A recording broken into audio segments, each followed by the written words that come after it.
হিজরি সনের সেরা মাস রমজান। এই মাসের সবচেয়ে গুরুত্বপূর্ণ ইবাদত হচ্ছে রোজা। রোজা আল্লাহর অত্যন্ত প্রিয় ইবাদত। এর প্রতিদান তিনি নিজ হাতেই দেবেন। রোজার ফজিলত মর্যাদা সম্পর্কে অসংখ্য হাদিস বর্ণিত হয়েছে। হযরত আবু হুরায়রা রাদিয়াল্লাহু আনহু বর্ণনা করেন, হাদিসে কুদসিতে রাসূলুল্লাহ সাল্লাল্লাহু আলাইহি ওয়াসাল্লাম ইরশাদ করেছেন, আল্লাহ তাআলা বলেন, আদম সন্তানের প্রত্যেক আমল তার নিজের জন্য রোজা ব্যতীত, কারণ রোজা আমার জন্যই এবং আমি নিজেই তার প্রতিদান দেব।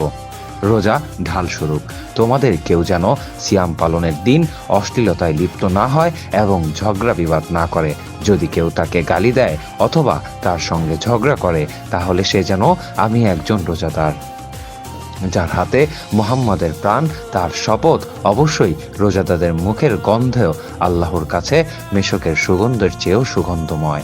রোজাদারের জন্য রয়েছে দুটি খুশি মুহূর্ত আছে যা তাকে আনন্দিত করে। যখন সে ইফতার করে সে খুশি হয়, এবং যখন সে তার পালনকর্তার সঙ্গে সাক্ষাৎ করবে তখন রোজার বিনিময়ে আনন্দিত হবে। বুখারী শরীফ, হাদিস 1904। মাহবুবুর রহমান শান্ত, দৈনিক নতুন বাংলার খবর, ঢাকা।